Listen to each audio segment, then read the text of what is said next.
I'm sitting at my childhood dining room table, watching my sister Amanda scream accusations while my mother sobs uncontrollably into her napkin.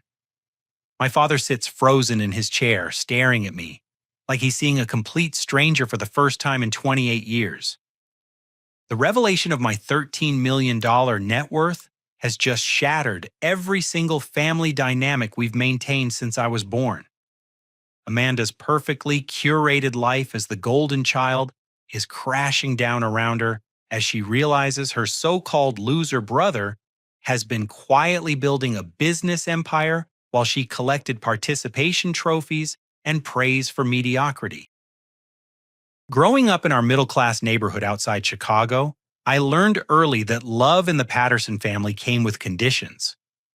Amanda was 2 years older, and from the moment she could walk, she commanded every ounce of attention in our household. While I spent afternoons hunched over computer programming books I checked out from the public library, Amanda practiced cheerleading routines in our living room to an audience of adoring parents. The pattern established itself before I turned 10. Amanda would bring home a report card with 3 B's and 2 C's, and my parents would celebrate with dinner at her favorite restaurant. I'd present straight A's in advanced mathematics and science courses, only to hear Dad say something like, "That's nice, Colin." Amanda tell us more about making the junior varsity squad. By high school, the disparity became almost comical. Amanda was homecoming princess, not queen, but you'd think she'd won a Nobel Prize from the way my parents carried on. They bought professional photos, threw a party, and posted about it on social media for weeks. When I won the state championship in computer programming and earned a full scholarship consideration to MIT, the celebration lasted exactly through dinner that evening, before conversation shifted back to Amanda's upcoming prom dress shopping. Northwestern University accepted Amanda into their basic liberal arts program with mediocre SAT scores and a 2.8 GPA. My parents treated it like Harvard had called with a full ride. They booked a weekend trip to Evanston, toured the campus, and talked endlessly about their brilliant daughter's bright future. When MIT actually did call me, with that scholarship consideration, followed by acceptance into their computer science program with a 3.96 GPA, the response was markedly different. "MIT is so far away," Mom said, frowning, "and computer science sounds so isolating. Are you sure you wouldn't be happier at a state school closer to home?" The real blow came during my senior year. Amanda had started dating Brad, a business major at Northwestern, with no particular talents except an ability to charm my parents. When they announced their engagement after just 18 months of dating, my family went into celebration overdrive.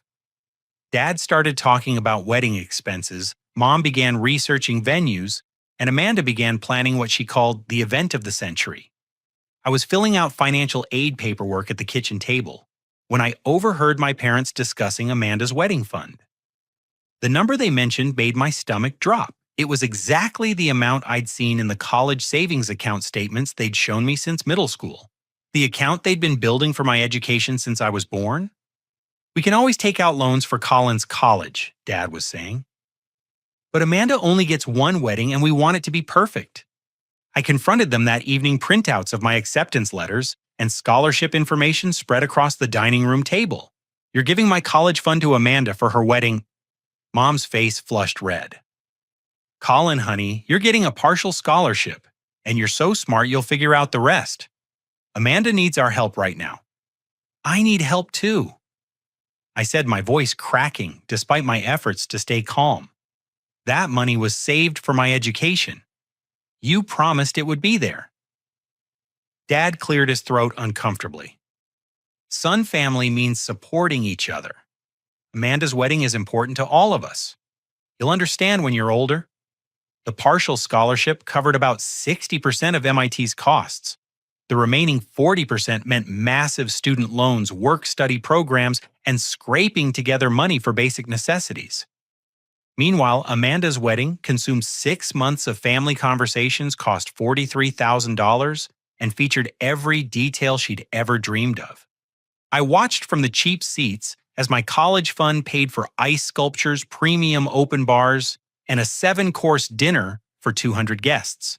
Amanda looked radiant in her custom dress, while I calculated how many semesters of meal plans that dress could have purchased.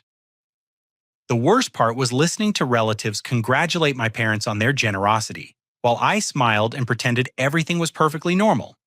During my freshman year at MIT, I worked 25 hours a week at the campus computer lab while carrying a full course load. Amanda called home every few days to chat about sorority events, shopping trips, and weekend parties. My parents hung on every word of her social adventures, while my updates about academic achievements, programming competitions, and internship opportunities received polite but brief responses. "That's wonderful, Colin," Mom would say when I described landing a competitive summer position at a Boston tech startup. "Amanda just joined the social committee for her sorority's charity gala." Isn't that exciting? The dismissive attitude toward my computer science pursuits became a running theme. When I tried explaining the software I was developing or the algorithms I was working on, my family's eyes would glaze over with boredom. Amanda's stories about campus drama, boyfriend troubles, or shopping discoveries commanded their full attention for hours. By my sophomore year, I stopped sharing details about my academic life. What was the point? They'd made their priorities crystal clear, and I wasn't among them. MIT's computer science program challenged every assumption I had about my own capabilities. Surrounded by brilliance from every corner of the world, I discovered that my small-town programming skills were just the beginning of what I could accomplish. While Amanda posted Instagram photos of her picture-perfect college social life, I spent nights in the lab developing my first mobile application. The app started as a solution to a problem I faced daily. Coordinating study groups across different schedules and locations was a nightmare for busy students. My application streamlined the process, allowing users to find compatible study partners based on courses' availability and learning styles. What began as a personal project evolved into something much bigger when other MIT students started requesting access. Within 6 months, 10,000 students across 15 universities were using my app. Within a year, that number hit 50,000. I was processing user feedback, implementing new features, and handling server management from my cramped dormitory room while maintaining a 4.0 GPA in my major. Home visits during breaks became exercises in selective listening. I'd attempt to share updates about my application's growth and user base, only to watch my parents' attention immediately shift when Amanda arrived with stories about her latest boyfriend or sorority activities. During one particularly memorable Thanksgiving, I explained how my app had attracted the attention of several venture capital firms interested in funding expansion. "That's nice, sweetheart," Mom interrupted. "Amanda, tell us about this new boy you're dating. What's his major?" The new boy was Derek, a music major with no career prospects and a habit of borrowing money from Amanda. My parents thought he was charming. They spent the entire weekend asking about his band, his songwriting, and his plans after graduation. My venture capital meetings and business development opportunities were forgotten before dessert. During my junior year, 3 different firms offered to acquire my application. The negotiations were intense, involving lawyers, financial advisors, and complex valuation models. I was 20 years old managing acquisition talks while juggling advanced coursework in artificial intelligence and machine learning. The final offer came in at $2.8 million. I called home from my dorm room, hands shaking as I delivered the news. "Mom, Dad, my app just got acquired. For $2.8 million. The silence on the other end stretched so long I thought the call had dropped. "That's wonderful, Colin," Dad finally said, his tone suggesting he thought I was exaggerating. "What exactly does that mean for you?"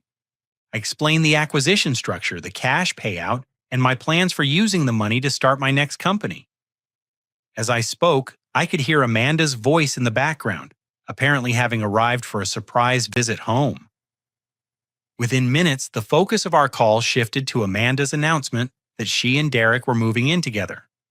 "Isn't that exciting?" Mom gushed. They found the cutest little apartment near campus. My acquisition celebration consisted of pizza alone in my dorm room, while my parents spent 2 hours on the phone discussing Amanda's decorating plans and furniture budget. They sent me a congratulatory text the next day that read, "Proud of you, honey. That computer thing sounds promising." When local media picked up the story of a 20-year-old MIT student's successful startup acquisition, my parents' reaction was equally underwhelming. "You got lucky," Dad explained to relatives who'd heard about it through mutual friends. Right place, right time with all that internet stuff. Meanwhile, Amanda's decision to change her major from liberal arts to marketing was celebrated as a brilliant strategic move that demonstrated her evolving maturity and business acumen. Her mediocre grades in her new program received more family praise than my inclusion on MIT's Dean's List for 3 consecutive semesters. The pattern was so consistent that I began documenting it. Every achievement I shared was minimized, dismissed, or quickly overshadowed by whatever Amanda was doing. Every challenge I faced was met with advice to work harder or be more responsible. Every challenge Amanda faced prompted immediate emotional support, financial assistance, and family rallying. Graduation from MIT should have been a milestone worthy of family celebration.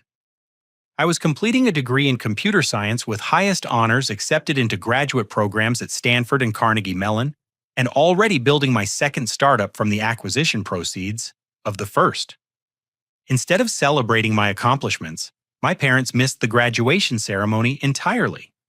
Amanda's college roommate was getting married the same weekend as my graduation, and Amanda desperately needed emotional support while attending the wedding solo after her recent breakup with Derek.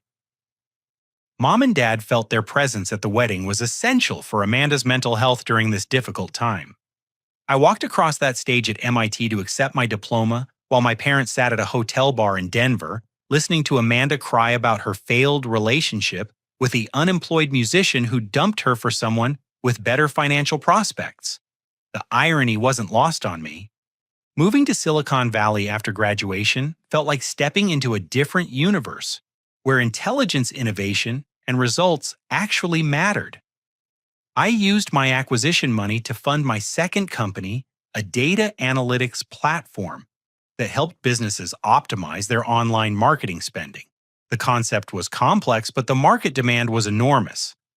Within 6 months, I'd secured partnerships with 3 Fortune 500 companies and hired 12 employees.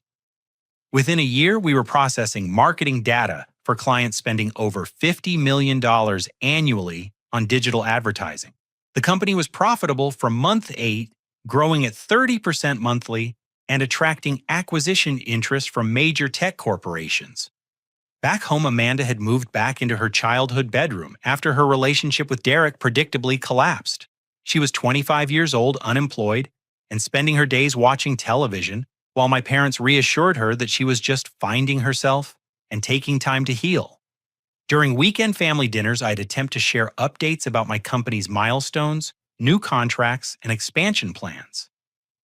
These conversations invariably lasted less than 5 minutes before shifting to Amanda's emotional state, her job search struggles, or her dating life. When I described landing a partnership with a major retail chain that would triple our revenue, Dad nodded politely and said, "That's great, son." "Amanda, have you heard back from that marketing position yet?" The marketing position was an entry-level role at a local car dealership that Amanda had applied for after seeing a posting on Craigslist. She was competing against recent college graduates for a job that paid $32,000 annually and required no special skills. My company was on track to generate $8 million in revenue that year, but Amanda's potential car dealership job dominated family conversations for weeks. I purchased a penthouse apartment in downtown San Francisco with panoramic views of the Bay and Golden Gate Bridge. The 3-bedroom, 3-bathroom space cost $1.4 million featured floor-to-ceiling windows, and came with concierge services and a rooftop deck. When I shared photos with my family, the response was lukewarm. "Seems expensive," Mom commented. "Are you sure you can afford all that space?" Meanwhile, Amanda's decision to move back home at 25 was praised as a smart financial choice that demonstrated her commitment to saving money and planning for her future. Her childhood bedroom, unchanged since high school and decorated with cheerleading trophies and boy band posters, was described as cozy and practical. The cognitive dissonance was staggering. I was building wealth at a rate that surprised even my financial advisors, but my family treated my success as either luck or fiscally irresponsible showing off. Amanda was unemployed and living in her teenage bedroom, but her situation was framed as strategic and temporary. During one particularly memorable dinner conversation, I described my company's pending acquisition offer from a technology corporation based in Seattle. The deal was structured at $15.6 million, which would bring my personal net worth to over $8 million after taxes and expenses. As I explained the acquisition timeline and my plans for the proceeds, I noticed my parents exchanging glances. Later that evening, I overheard a phone conversation between Mom and her sister that revealed the truth about these family dynamics. "We don't tell Amanda about Colin's success because it makes her feel bad about herself," Mom was saying. "She's going through such a difficult time, and hearing about his money would just make her more depressed. We tell her that he's still struggling to get his computer business off the ground." The revelation hit me like a physical blow. My family wasn't just dismissing my achievements, they were actively lying about them to protect Amanda's feelings. They were constructing an alternate reality where my success didn't exist, maintaining Amanda's position as the family's primary concern while erasing my accomplishments from their narrative. I stood in the hallway outside the kitchen, listening to Mom describe how they portrayed me to extended family and friends. According to their version, I was a struggling computer programmer who lived in a tiny apartment and worked odd jobs to make ends meet. My company's acquisitions and growing wealth were edited out of their story completely. "Colin's always been smart," Mom continued, "but he hasn't figured out how to make money from it yet. We worry about him, but we don't want to make Amanda feel worse by talking about it." The conversation continued for 20 minutes with Mom, detailing how they managed information flow to ensure Amanda never felt overshadowed by my actual achievements. They'd created an elaborate fiction where Amanda was the successful child with unlimited potential, and I was the struggling sibling who couldn't translate intelligence into real-world results. Walking back to my rental car that night, I realized my family preferred Amanda's neediness to my independence. Her constant drama and emotional crises gave them purpose and made them feel essential. My self-sufficiency and growing success threatened the family dynamic they'd built around managing Amanda's problems. The decision to stop sharing my life updates with them wasn't driven by anger but by clarity. If they wanted to maintain their fiction, I wouldn't provide facts that contradicted their narrative. From that point forward, I answered their questions about my life with vague responses about keeping busy and working on projects. My growing isolation from family was balanced by increasingly meaningful relationships in my professional life. Business partners, mentors, and industry colleagues appreciated my work for what it was, rather than how it compared to someone else's emotional needs. For the first time in my adult life, I was surrounded by people who valued achievement, innovation, and growth. 2 years later, my third company went public on the NASDAQ exchange. The data analytics platform I'd built had evolved into a comprehensive artificial intelligence suite that helped businesses automate complex decision-making processes. Our initial public offering raised $47 million, and my personal holdings were valued at $13.2 million. The Forbes article that changed everything appeared on a Tuesday morning in October. Young Entrepreneurs to Watch featured 12 business leaders under 30 who were reshaping technology and commerce. My photo occupied half a page, alongside a detailed profile describing my company's acquisition history and current net worth.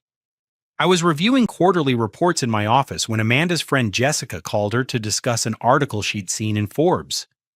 I didn't know about this conversation until much later, but Jessica had recognized my photo and name from Amanda's social media posts over the years. "Amanda, isn't this your brother?" Jessica apparently asked. "The article says he's worth over $13 million. The phone conversation that followed was explosive. Amanda initially denied the article could be about her brother, insisting there must be some mistake. When Jessica read specific details about my education companies and background, Amanda's denial turned to rage. "My family told me Colin was still struggling with his computer projects," Amanda reportedly screamed. "This article must be about a different Colin Patterson." But as Jessica read more details, including mentions of my childhood in suburban Chicago and my MIT education, Amanda couldn't maintain her denial. Her brother, the family disappointment, was featured in Forbes as a millionaire technology entrepreneur while she was unemployed and living at home. The first indication I had of Amanda's discovery was a text message that arrived at 11:30 that Tuesday night. "Colin, I saw the Forbes article. We need to talk. I'm sorry we've been out of touch. I want to fix our relationship." Reading that message, I felt a combination of hope and skepticism. Part of me desperately wanted to believe Amanda genuinely wanted a closer sibling relationship. The larger part of me suspected her sudden interest was connected to her discovery of my financial situation. Over the following weeks, Amanda's behavior toward me changed dramatically.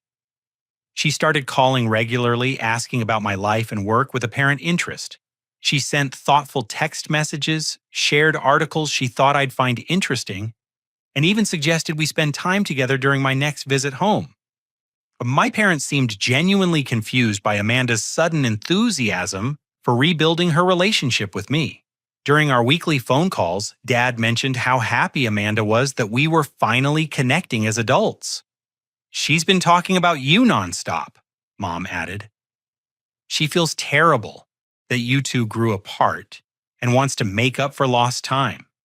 The change was so dramatic and sudden that I knew it couldn't be genuine, but I allowed myself to hope anyway.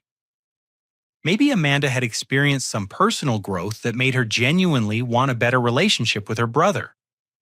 Maybe she'd realized that family connections were more important than family hierarchies. As Thanksgiving approached, Amanda suggested I bring someone special to dinner.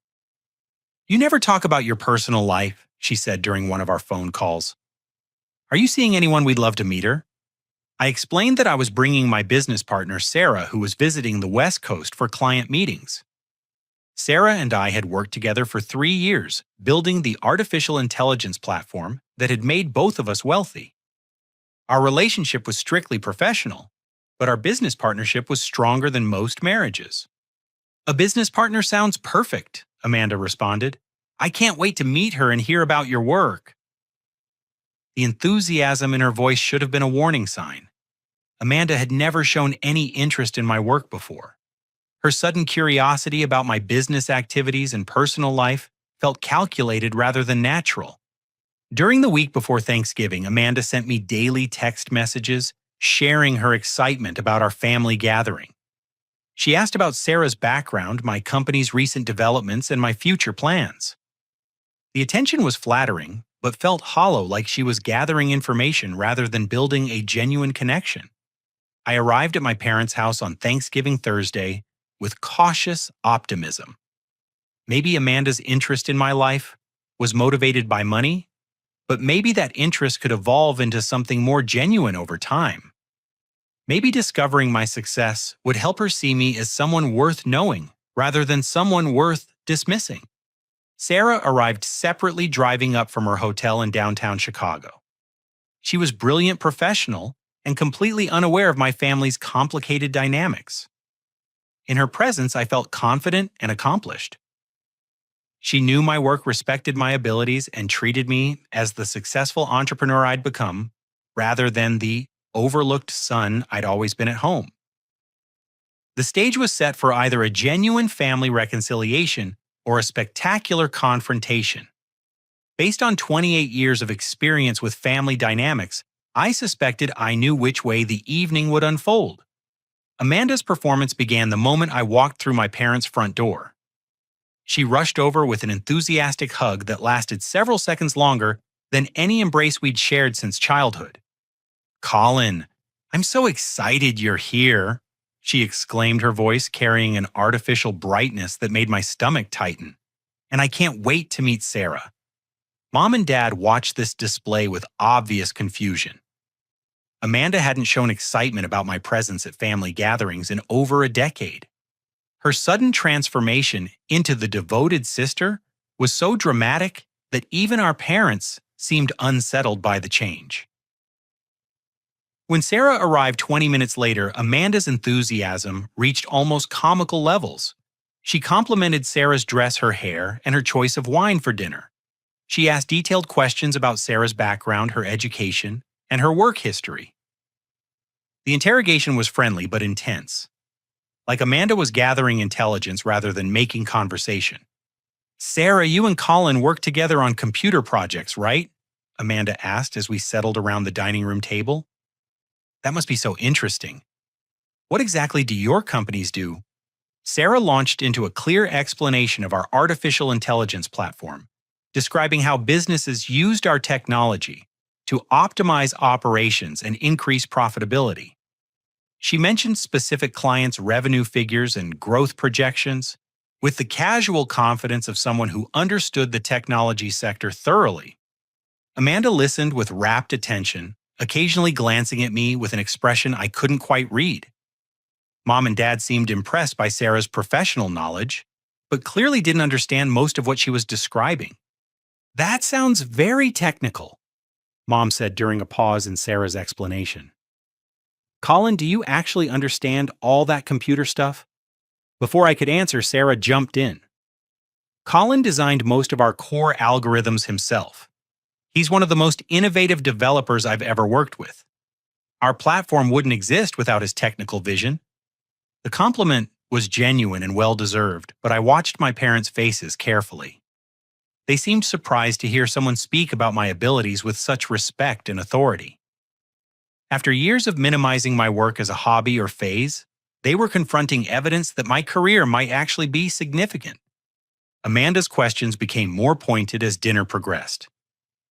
She asked about our office space, our employee count, and our client base. When Sarah mentioned that we'd recently signed a partnership deal with a major automotive manufacturer, Amanda's eyes lit up with unmistakable interest. "That sounds like a really successful business," Amanda said, her voice carrying a note I recognized as calculation. "You two must be doing very well for yourselves." The conversation continued through the main course, with Amanda steering every topic back toward my work and success. She asked about my apartment in San Francisco, my travel schedule, and my future business plans. The attention was flattering but felt predatory rather than familial. As Mom brought out dessert, Amanda finally revealed the true purpose behind her sudden interest in rebuilding our relationship. "Colin, I'm so glad we're finally talking about your life," she said, reaching across the table to squeeze my hand. "I feel terrible that we've been distant for so many years. I want to be a better sister." The sincerity in her voice was convincing, but something about her timing felt off. She'd had 28 years to be a better sister, and her interest had only emerged after discovering my net worth through that Forbes article. "Actually, Colin, since we're being honest with each other," Amanda continued, "I was hoping you might be able to help me with something. Here it comes, I thought my stomach dropping. Derek and I are getting married next spring," she announced, causing Mom to gasp with delight and Dad to smile broadly. "We want to have the wedding we've always dreamed of, but money is tight right now. I was hoping my successful brother might be willing to help us out." The silence that followed felt like a physical presence in the room. Sarah looked confused by the sudden shift from family dinner to financial negotiation. My parents looked hopeful, clearly pleased that Amanda was finally asking for my assistance with something important. "How much help are you looking for?" I asked, keeping my voice neutral. Amanda's face lit up with relief. Well, we've been looking at venues, and the perfect place would cost about $200,000 for everything. I know that's a lot of money, but according to that magazine article, you can afford it. The magazine article. The truth was finally out in the open. So you've known about my net worth for weeks, I said calmly. This whole reconciliation was about getting money for your wedding. Amanda's face flushed red. That's not fair, Colin. I genuinely want us to be closer. But also, family helps family, right? You have $13 million. What's $200,000 to you? What's $200,000 to me? I repeated, my voice growing colder. It's about the same amount as my college fund that you spent on your first wedding to Brad. Mom dropped her fork with a clatter. Dad's face went pale. Amanda looked genuinely confused. What are you talking about? Amanda asked. I turned to face my parents directly. Should I tell her, or would you prefer to explain how you've been lying to her about my life for the past several years? The color drained from Dad's face. Mom started wringing her napkin with both hands. Colin, please, Mom whispered. But I was done protecting their fiction. Amanda, our parents have been telling you that I'm struggling financially because they thought hearing about my success would make you feel bad about yourself. They've spent years portraying me as a failure so you wouldn't feel worse about being unemployed and living at home. Amanda stared at me in shock, then turned to look at our parents. Is that true? The silence stretched for what felt like hours. Finally, Dad cleared his throat. We wanted to protect your feelings during a difficult time, he said quietly. You've been lying to me about Colin's life. Amanda's voice was rising. For how long? Since his first company sold, Mom admitted. We thought it would be easier for everyone if we just didn't talk about his business success. Amanda's face cycled through confusion, anger, and humiliation. She'd built her self-perception partly on the belief that her brother was less successful than she was, and that foundation was crumbling in real time. So, when I've been telling friends that my brother was still trying to figure out his career, Amanda said slowly, he was actually a millionaire. We didn't want you to feel bad, Dad repeated weakly. Sarah looked like she wanted to disappear. This family confrontation was far more intense than she'd bargained for when she'd agreed to attend Thanksgiving dinner. Amanda stood up abruptly, her chair scraping against the hardwood floor. You made me look like an idiot. You let me embarrass myself for years while protecting me from the truth about my own brother. She turned to face me, her eyes filling with tears. And you. You knew they were lying to me and you never said anything. Why would I asked. You never showed any interest in my actual life. You were content believing I was a failure because it made you feel better about your own situation. That's not fair, Amanda protested. Isn't it? I challenged. When was the last time you asked about my work before you found out I was worth $13 million? When was the last time you called me just to talk without needing something? When was the last time you showed up to any event that mattered to me? Amanda opened her mouth to respond, then closed it again. We both knew the answer. I graduated from MIT with highest honors. I continued. You missed the graduation because you needed emotional support at someone else's wedding. I've built 3 successful companies. You've never asked to hear about any of them. I bought a home I'm proud of. You've never bothered to visit. My voice was rising now, years of frustration, finally finding an outlet. The only reason you're here tonight asking about my life and pretending to care about our relationship is because you found out I have money you want. Amanda started crying, but I wasn't finished. And the worst part is that Mom and Dad enabled all of this. They spent years telling you lies about my life because they thought you were too fragile to handle the truth. They treated you like a child who needed protection from reality instead of an adult who could learn to be happy for her brother's success. Colin, that's enough, Dad said firmly. No, it's not enough, I shot back. I'm 28 years old, and this is the first time in my entire life that this family has had an honest conversation about who I actually am instead of who you want me to be. Sarah stood up from her chair. I think I should leave, she said quietly. Please don't, I said. Someone in this room should witness what actually happens in the Patterson family when we tell the truth for once. I turned back to Amanda, who was still standing by her chair, tears streaming down her face. You want $200,000 for your wedding to Derek, the same Derek who dumps you whenever he finds someone with better financial prospects. The same Derek who's been unemployed for 3 years and spends your money on equipment for his band that's never going to make it. You don't know anything about Derek, Amanda sobbed. I know he's marrying you because he thinks your rich brother will fund your lifestyle, I replied. Just like I know this whole reconciliation was a setup to get money out of me.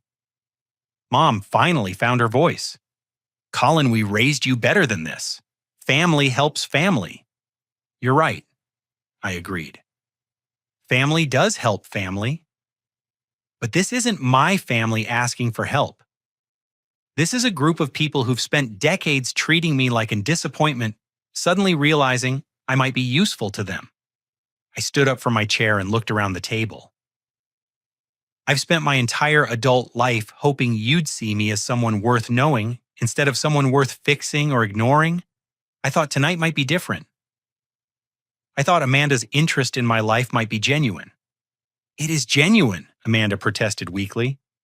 Then prove it, I said. Have dinner with me next month without asking for money. Call me in 6 months just to check how I'm doing.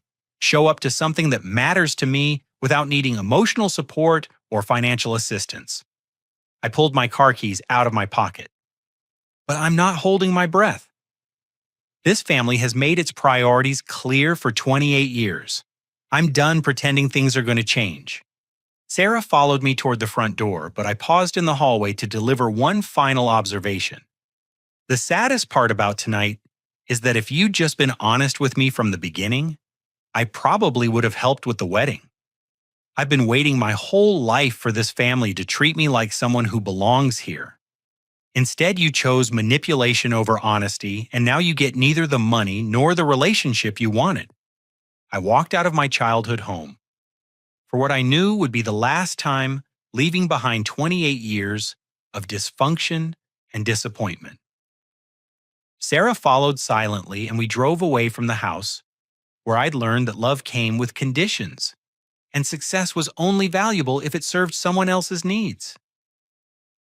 The weekend following Thanksgiving passed in blissful silence. I spent Saturday hiking in Muir Woods surrounded by ancient redwoods that put family drama into proper perspective. Sunday involved coffee, financial planning, and a book I'd been meaning to read for months. The contrast between my peaceful weekend and the emotional chaos of Thursday evening was stark and revealing. Monday morning brought 17 missed calls and 43 text messages from various family members. Mom's messages ranged from defensive to pleading. Dad's texts demanded explanations and accusations of disrespect. Amanda's communication was a chaotic mix of anger, hurt, and desperate attempts at reconciliation. I responded to none of them. By Wednesday, my voicemail was full. Extended family members had apparently been briefed on Thanksgiving's events, though the version they'd received bore little resemblance to what actually happened.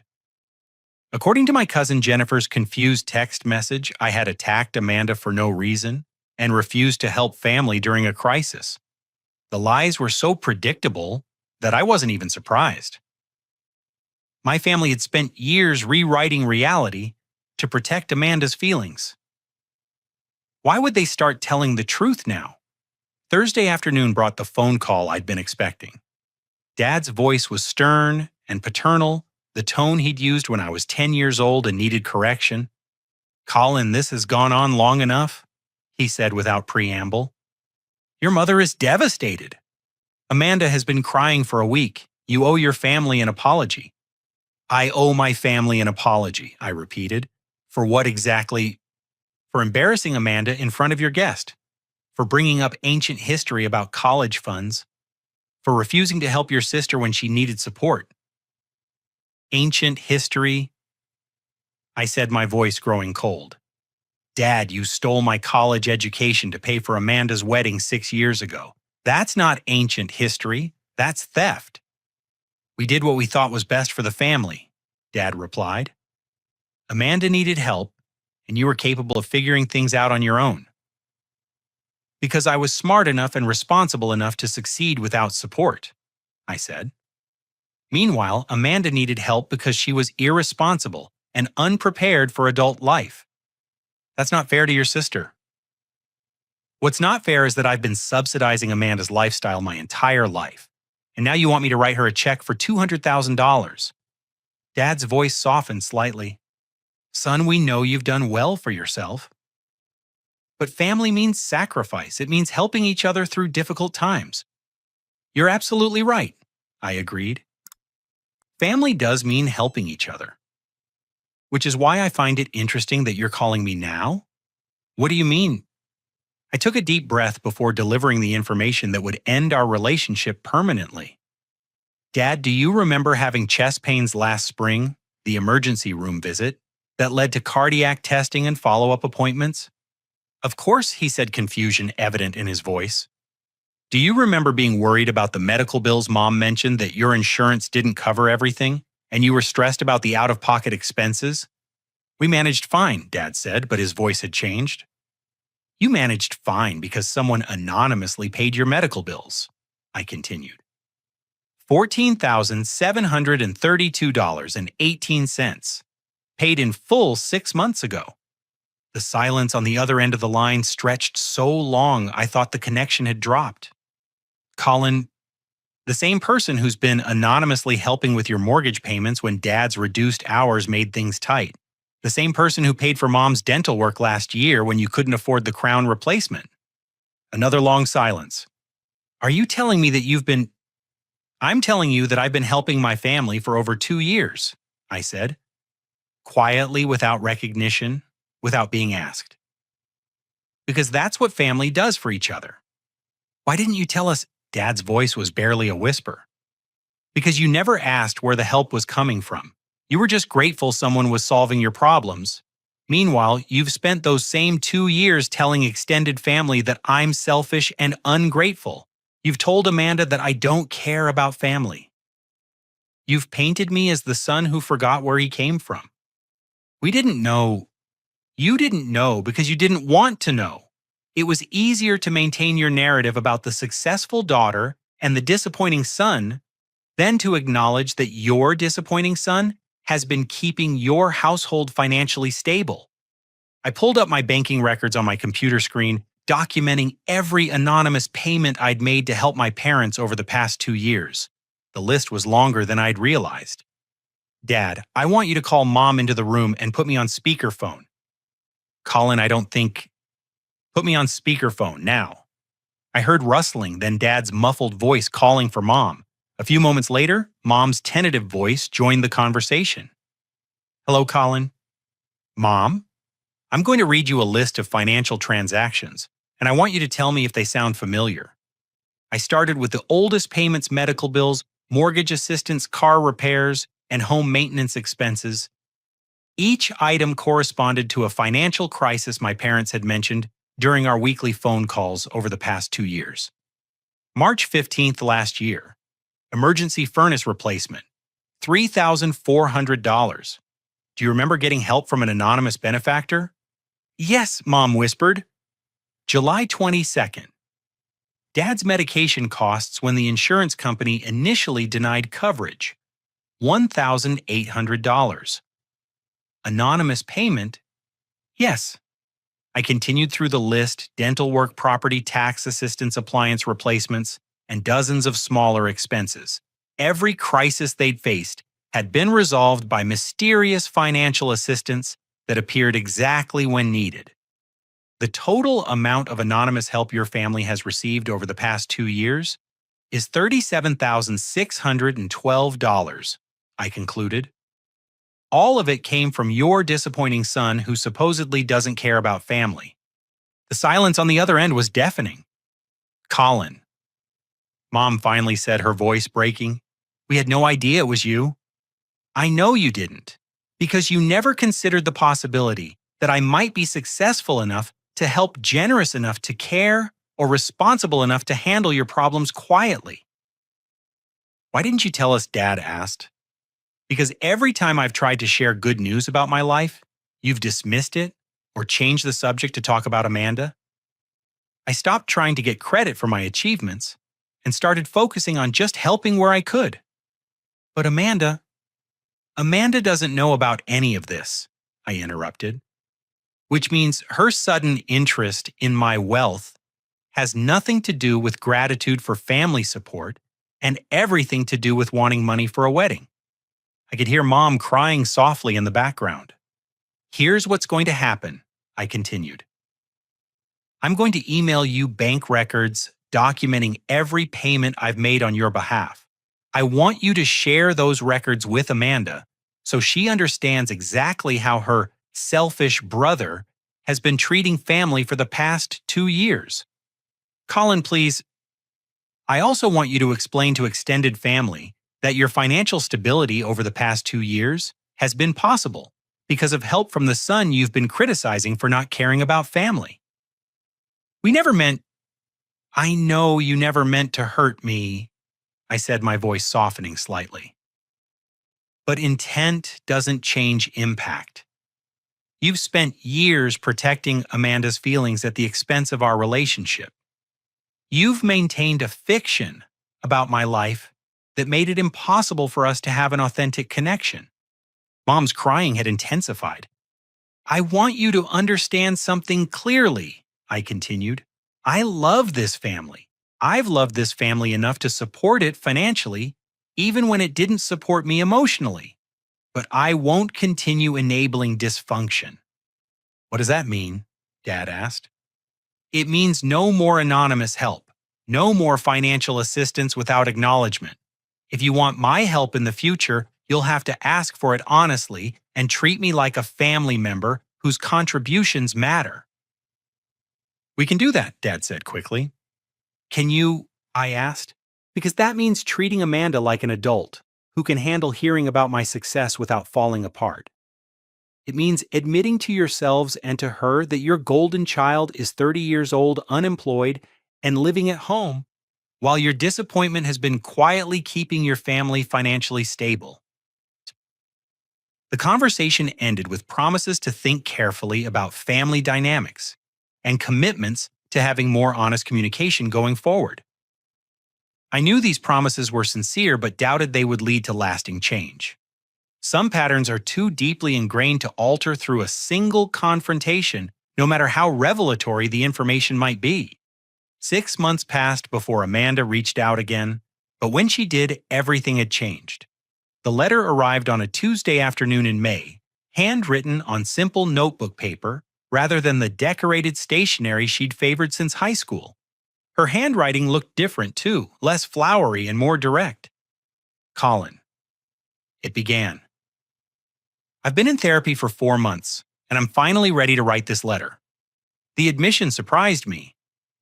Amanda had always dismissed therapy as something for people who couldn't handle their problems independently.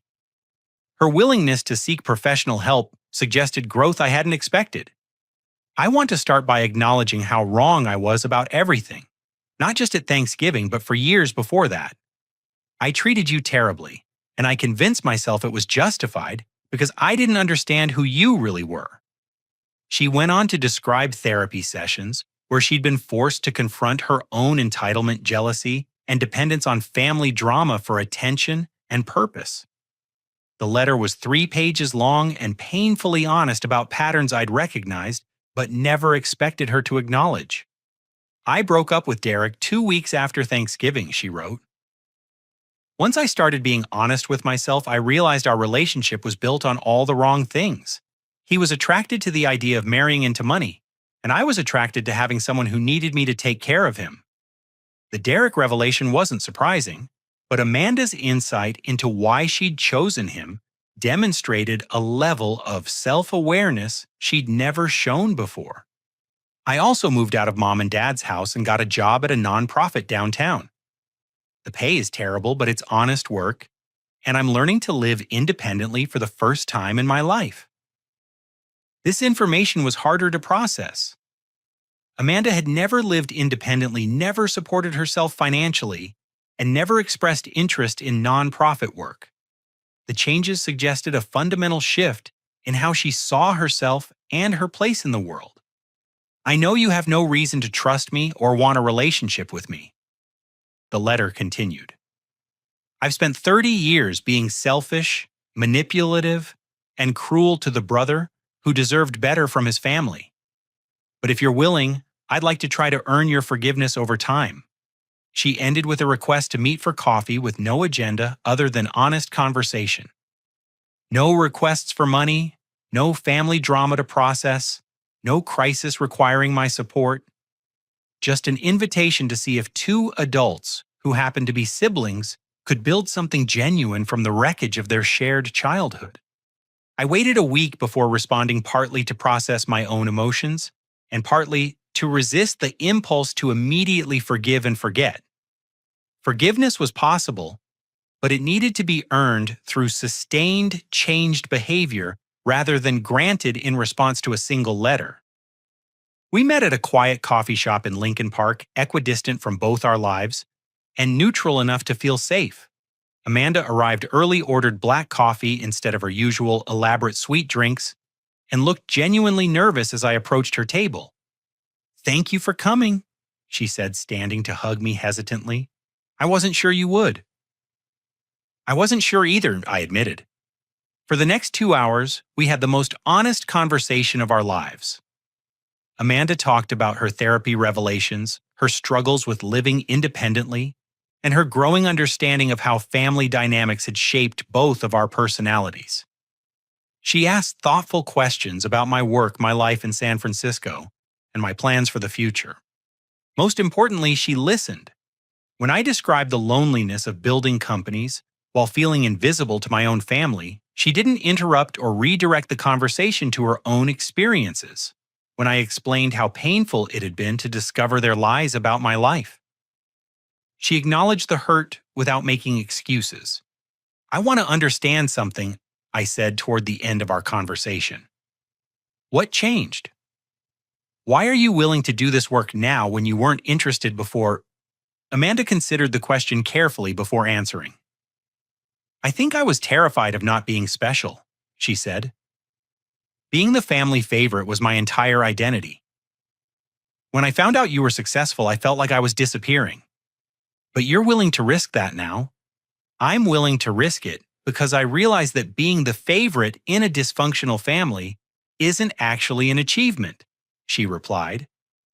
"It's just being the person everyone else has to manage their lives around. That's not special.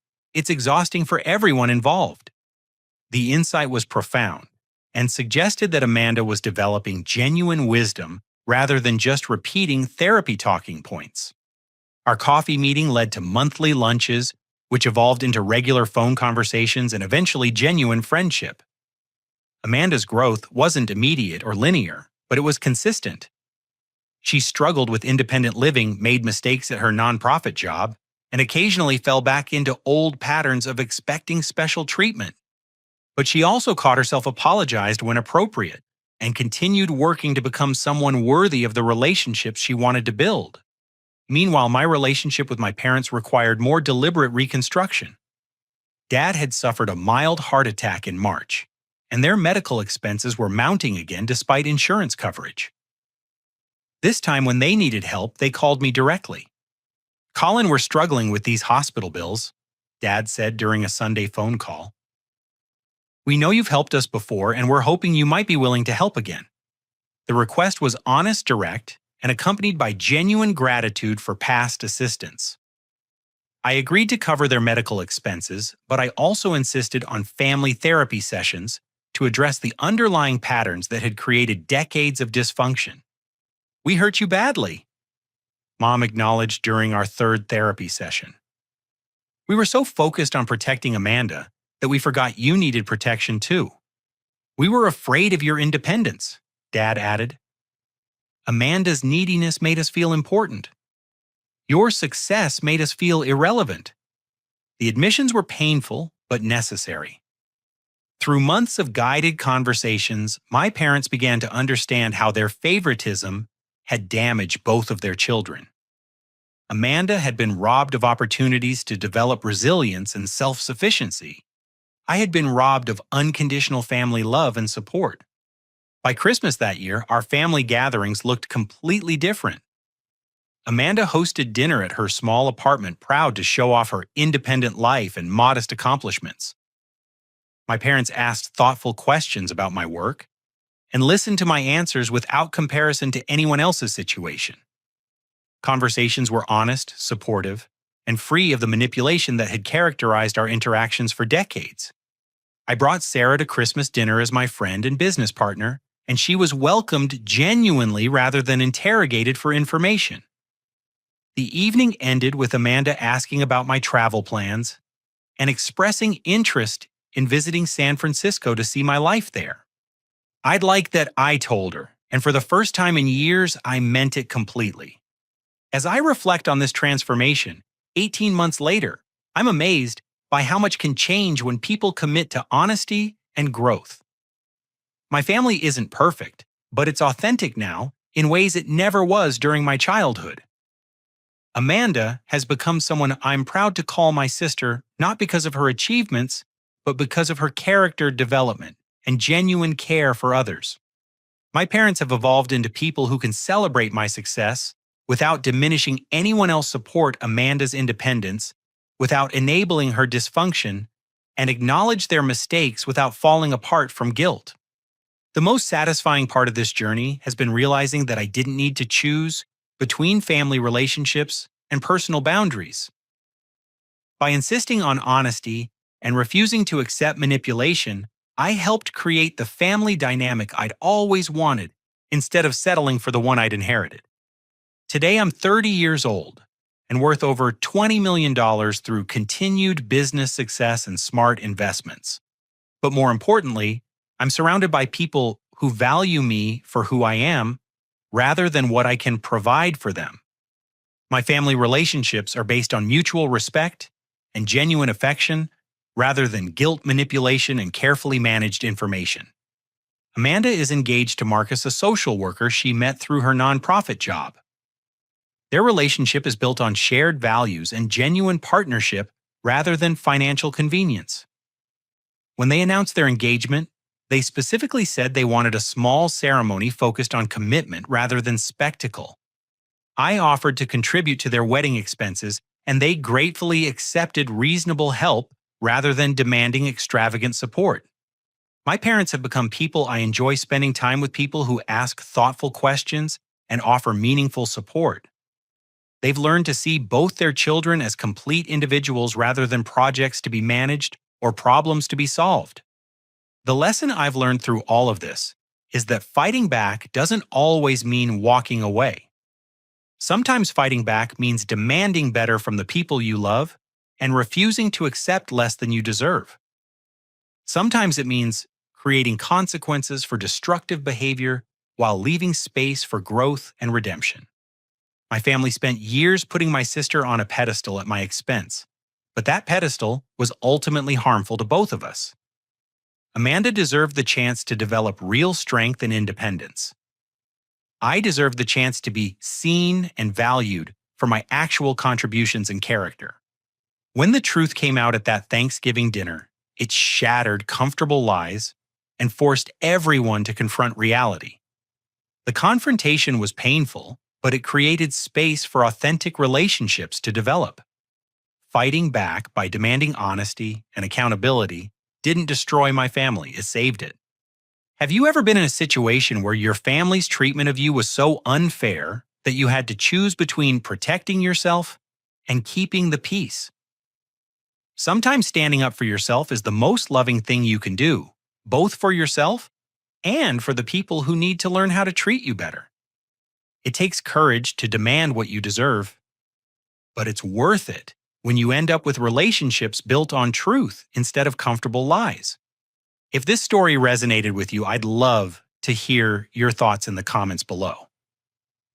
Have you experienced similar family dynamics? How did you handle situations where you had to choose between being appreciated and being taken advantage of? Please like this video if it touched you. Subscribe for more stories about overcoming family challenges, and share it with anyone who might need to hear that they deserve better treatment from the people they love. Thank you for listening to my story, and remember that you have the power to demand authentic relationships built on respect rather than settling for ones based on obligation or guilt. Sometimes the family you deserve is the one you create by refusing to accept less than your worth.